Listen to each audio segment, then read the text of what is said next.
Bienvenidos a Soy Violento, Soy Macabro podcast. Yo soy Ali. Y yo soy Dee. Y hoy Dee nos contará de un caso que sucedió en Milwaukee, Wisconsin. When is it an appropriate age to be convicted as an adult? Should it be determined by the criminal act itself or by the individual's mental stability? In 2022, a 10-year-old boy accessed his mother's lockbox and used her own weapon against her. Although there's testimony suggesting his actions were intentional, the court system is still deliberating whether convicting a 10-year-old child and sentencing him to a 60-year prison sentence is an appropriate punishment for his mother's death.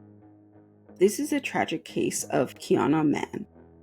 Advertencia: la información de este caso puede ser desencadenante para algunos. Tenga en cuenta que algunos de estos casos pueden involucrar menores de edad, abuso, violación o violencia. Escuchen con precaución. Warning: the information on this case can be triggering to some. Please be advised that some of these cases may involve children, abuse, rape, and violence. Listen with caution. She had dedicated her entire career for the mental health field.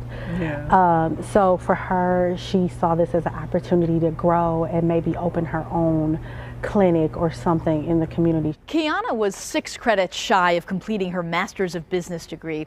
When the university heard about what happened to her, they immediately reached out to the family to let them know they wanted her to be a part of graduation. Mann's mother will be accepting her posthumous diploma. How did it feel holding that diploma? I feel like her. I'm going to accept it with the honor that she would have. I know she would be proud. She's proud now because she did it. On November 21st, 2022, shortly after 7 a.m., Milwaukee police received a disturbing call from a young woman declaring that her 10-year-old brother shot their mother. The police arrived at the 7400th block of North 87th Street. The 10-year-old boy initially told officers that he had gotten the gun from his mother's bedroom. He then went to the basement where his mother was doing laundry and began to twirl the gun, and his finger slipped and accidentally fired the gun. In a different testimony, the kid had told the officers that he thought it was a confetti gun, and it just shot out. However, autopsies reported that Quiana was actually hit in the right eye, eventually puncturing the brain. Wow. Yeah, it's very tragic. Due to the fact that he was an underage child, the police had allowed him to stay with his family. However, relatives called the police office the next day with pretty big concerns. Milwaukee police had no clue that there was something much more sinister behind the boy's story. According to the Milwaukee Journal Sentinella, the boy's aunt arrived to pick him up the day after the murder. After going through the home, she asked him if he knew where the house keys were, and the boy grabbed the keys and said he had hidden the keys from his mother. The aunt discovered that the set of keys actually had the key that opened the lockbox to where she had stored the handgun. The aunt then questioned the boy about the shooting. Just started talking to him about it. She explained that the boy never cried or showed any sort of remorse for, basically killing his mother. She also told the authorities that they also discovered that the boy had also logged into the mother's Amazon account and ordered the Ocular virtual reality headset the morning of November 22nd, so the day after the murder. These virtual reality headsets cost around $500 to $700. And that's a pretty big purchase to do. Right. Especially after, such tragic thing happened the day prior. And then to not be showing any emotion or remorse, and then to just be like, oh, I'm gonna go in and just buy this for myself. It's like, Exactly. It's pretty odd. Yeah. The aunt also recalls that he began to become even more aggressive to his 7-year-old cousin, to the point that they had to literally separate both of the kids. And in order to avoid any more conflicts, the aunt decided to take the boy to his grandmother's house in order to talk to his social worker. The aunt also told the detectives that when she took the boy to his grandmother's house, he witnessed his grandmother crying, and he said, quote, "I'm really sorry for what happened. I'm sorry for killing my mom." However, the aunt expressed that the boy once again didn't show any empathy or any compassion for what he was saying. He just blurted out without any sort of emotion behind it. Yeah. Well, he said that shortly after just telling his grandmother that he was sorry for killing his mother, he said, quote, "Has my Amazon package arrived yet?" Mind you, he's talking about the virtual reality headset that he had ordered that morning. It's like, honey, your mom just died. Exactly. You just shot your mom. And all you're thinking about is this virtual reality headset. It's like, even if it was an accident, like he's reporting in the beginning, it's still like, how are you not feeling anything? How are you not feeling any sort of remorse for what happened to your mom? You know, like, she literally passed away for an action that you committed, and all you can think about is nothing that had to be related to your mom. No, and that's the scarier part, that it's a child. Yeah, it's a 10-year-old boy, right? 10. Yeah, he's 10-year-old. So that's even scarier at that age, starting at that age and not having any remorse. I know, it's kind of those little details that you start to realize that there has to be something wrong. Yeah. And you know, it's very alarming to have to witness these red flags, especially right after, you know, his mom died. Right. According to the Milwaukee Journal Sentinel, the boy's family told detectives that the boy had received a, quote, concerning mental health diagnosis from a therapist and had history of disturbing behavior. When the boy was actually 4 years old, he swung the family's puppy from the tail as it howled in pain. Quiana had to remove the dog from the home because she feared that the puppy would try to defend himself and attack the boy. According to the boy's family, he had rage issues, and they described him as being a very intelligent child, but he also was very manipulative. Quiana eventually stopped sharing details about her son to her family, which slowly made the family become more uncomfortable with having to be alone with him, and they eventually just stopped wanting to babysit him. Wow. I know. And according to the family, 6 months prior to the murder, the boy actually filled a balloon with flammable liquids and set it on fire at the family's home. So and eventually this fire exploded and it covered some of the furniture and they were burning, as well as the carpet burned. I know, it's intense. Ooh, red flags all over. Yeah. When the family members would ask him why he did these things, he said, quote, "The 2 sisters told him to do it." Yeah. The family continued to question the boy, and he ended up telling them that he had 5 different imaginary people talking to him. Oh, lordy lord. Yeah, he said that there was 2 sisters, an older woman, and 1 man, and a second man who the boy described as, quote, mean. I know. The aunt then tells the detectives that her nephew had been attending therapy for the past year prior to these moods and these whole disorder behavior. Yeah. And Yes. part of the treatment was that he needed to eliminate access to any sort of electronic devices. According to his treatment, these electronic devices were where he would watch a lot of violent video games or videos, and it would just cause these raging anger issues within him. And whenever Quiana would remove these electronics, he would just go in fits of rage and eventually just become very aggressive to everybody. After interviewing the family, the Milwaukee police interviewed the boy once more.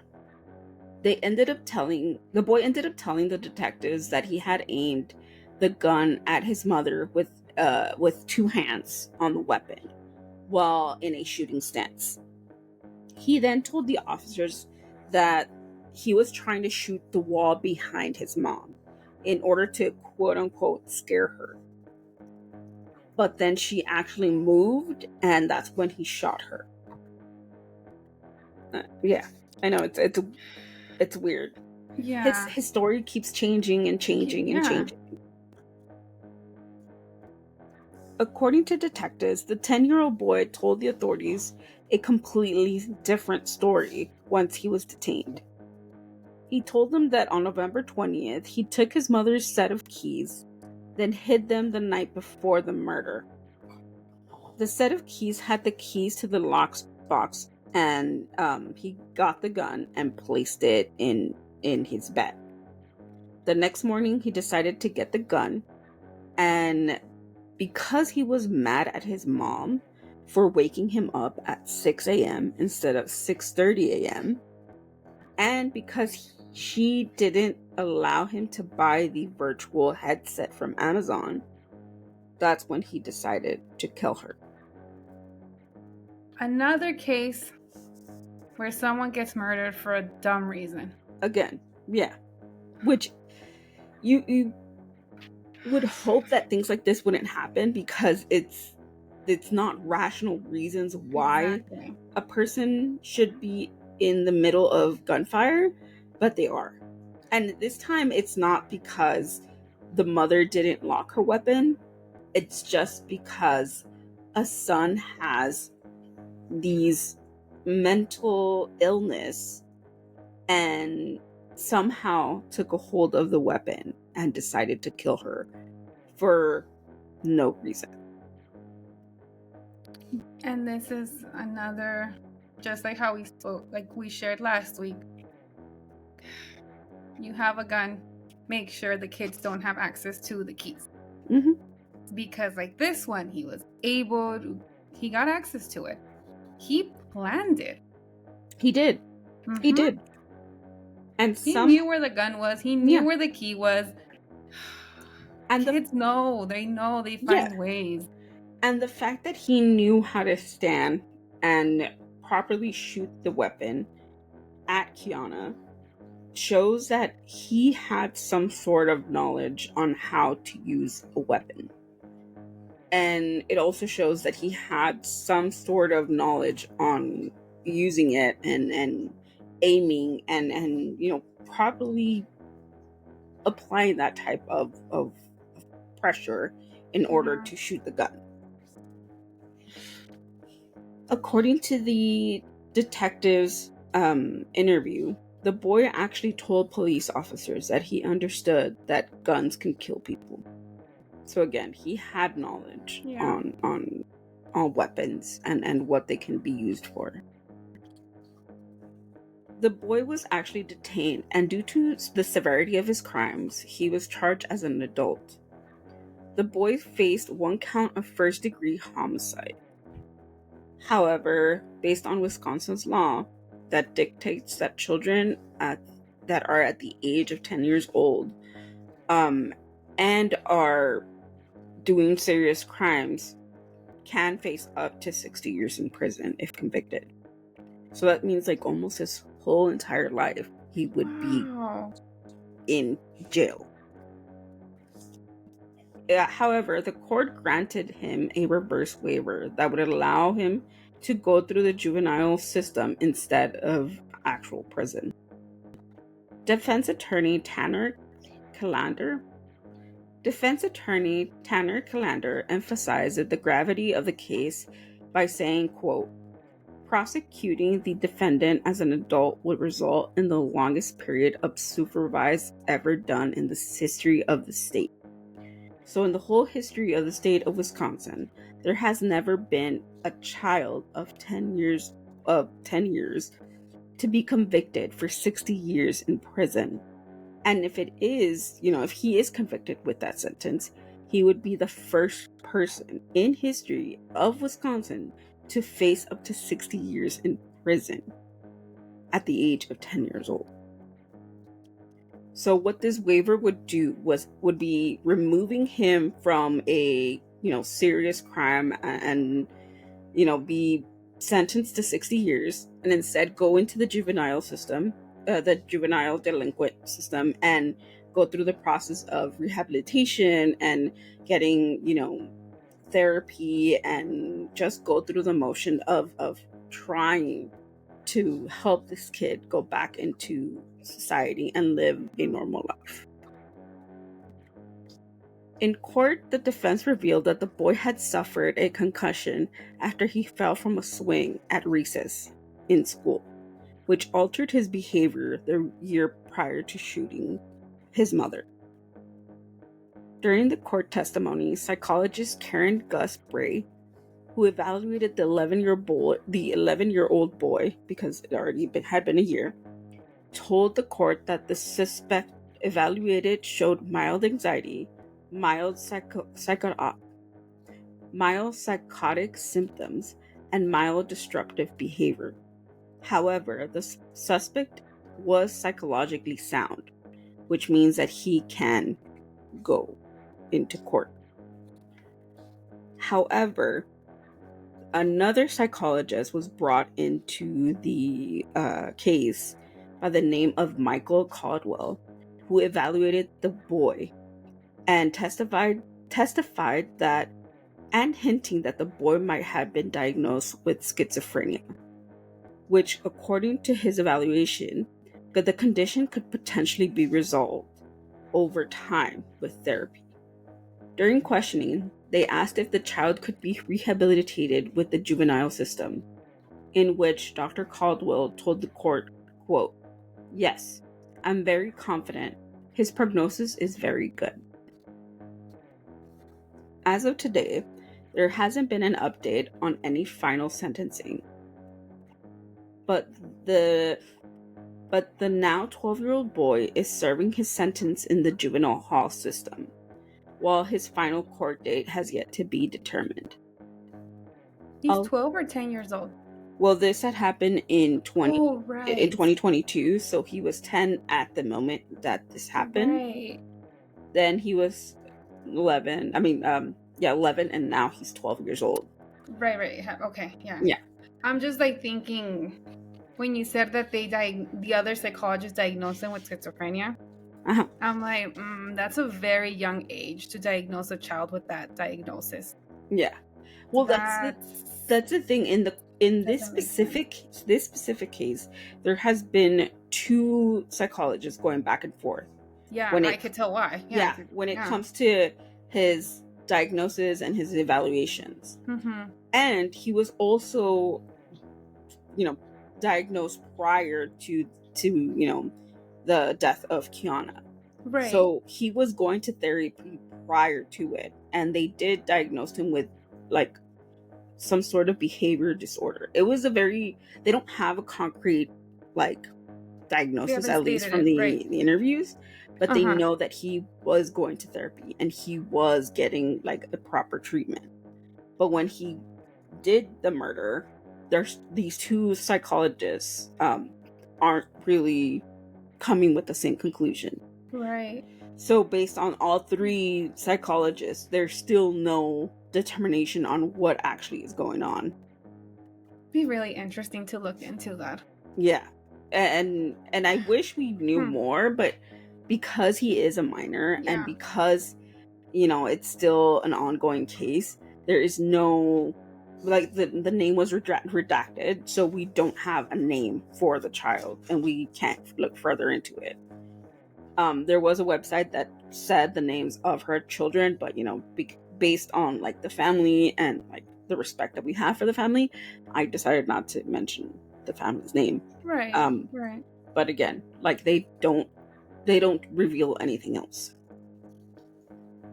Yeah, it's just I'm just trying to think, if he was having this type of behavior at such a young age, swinging the dog, hurting the dog, and then starting a fire, he put the a liquid inside the balloon, right? Yeah, and popped the balloon and did an explosion, basically. Yeah, it's like, that's not curiosity. No. That is not a kid just being like, oh, what does this do? That is very intense behavior. Yeah. And the fact that, like, I'm wondering what treatment they gave him. I know. And based on like what the court said, that he had an injury to his head a year prior to the murder, I'm still like, well, that still doesn't quite fit with the fact that justify everything before, prior to him having that accident. So I'm just like, there's still a lot of missing puzzles and a lot of missing details when it comes to this case. And the hallucinations, right? That he was like, that he had these 5 imaginary friends, and those do not sound like imaginary friends. No. Especially, I think that's why the other psychologist like, oh, schizophrenic, because he's hearing voices, but he's too young. Yeah. And then also, he's in that age where he's using, technology and stuff. So we don't know, if he somehow found these, and decided to implement it into what he's doing. And like I said, I don't have any, like, I don't have a degree in this or anything, but based on like, other crime cases and other testimonies, based on what, psychologists have said, it's very bizarre to have so many diagnoses for this child and not have something concrete. Which I also feel like they're close enough. It's not like they're like, oh, it's anxiety, and oh, this one's OCD, and they're all OCD and anxiety, they're like in the same realm, right? This one is like, no, she's saying he's anxious and some disruptive behavior, and this one's like in the whole other spectrum of schizophrenia. Like, 2 very different things. Hi, doggies. It's okay. You can include them. It's like they're very... It's very interesting at the fact. I find it very intriguing because I also would put into that category of observation is the fact that he's manipulative and he has like some sort of like lying. Like, I wouldn't say, because I don't want to, diagnose somebody without having the proper tools or anything, but saying like he might also be a compulsive liar. If he's manipulative and he's a compulsive liar and he goes into these outbursts of behavior and rage, like, there has to be much more than just behavioral. There must be more than panic and like anxiety. There has to be so much more. Yeah. And even in clips of like the court, like, you can hear his defense attorney talk about how he's not being verbal, he's not being like talkative, that he's like in his own world, in his own space. He doesn't even acknowledge the fact that they're talking about his mom being dead. Wow. So to me, that kind of correlates with something much more intense than just a behavioral issue or a panic or anxiety. And I mean, I don't know about schizophrenia. I feel like that is too of a on the nose kind of situation. So I don't know. I mean, it's still up in the air. Although Quiana's family keeps in contact with the boy, they believe that being locked up has kept him in a stable mindset. The boy's grandmother said, "It's hard to speak to him. Quote, I hope I do one day, but right now, no. He took something very precious from me. I can't believe he did it. He needs to pay for what he's done." He calls daily, and we have talks. He's not expressed any remorse to me. Do you think he should be charged as an adult? That's a really difficult question. I do understand how they were able to come up with that type of charge. He needs to pay for what he done. According to Quiana's family, she was doing her best to provide the proper care for her son. She was attentive and she secured her weapon in a lockbox. However, her son was determined to use the weapon to get his way. Our hearts go out to Quiana's family and friends and anybody who's been affected by her case. This is the tragic case of Quiana Mann. I felt like I lost 2 kids at one time, and it's just that big question, why everybody loved her. Did you ever think your grandson, your nephew, would be capable of something like this? But I knew he was capable of something, but not this harsh. Y este fue el caso esta semana. Again, if you have any sort of, questions, information, or thoughts regarding this case or any of the other 117 cases that we've covered, please let us know. Our social media platforms are open. You can find us on Instagram, on TikTok, on Twitter, and on Threads as @SVSM_podcast. Or you can find us on Facebook at Sugiere Podcast. You can also stream this video this episode via video on our YouTube channel. Just type in Sugiere Podcast or SVSM_podcast, and we should be the first to pop up. You can also listen to the rest of the 117 episodes on our Spotify, Apple Podcasts, Amazon Music, and wherever you stream podcasts. Just type in Sugiere Podcast, and our whole catalog should show up. And yeah, I don't know. Am I forgetting anything? No, I think that's it. Yeah, I think that's it. My voice went like, I know. I think that's it. Okay, so that's pretty much it for this week. We don't have anything else to say, I think. I don't know. We're good. Again, stay hydrated because it's hot. Stay hydrated. It's hot. Keep those doggies and kitties and other pets indoors. Yes. My face is so shiny. I feel like I know. We're recording at night and it's still hot. So please, it's still hot. Yes. Please stay hydrated, stay cool, and enjoy your summer. I'm still waiting for the fall. I'm sorry, I am not a summer person, but enjoy your summer, and we'll talk to you. See you next week. Yeah. Ahí nos vemos. Stay spooky. No, wait. Adios. That's not how you say it. That's not. Nope. I have to read it again. The heat is affecting you. The heat is affecting my brain cells. Anyways, we'll see you guys next week.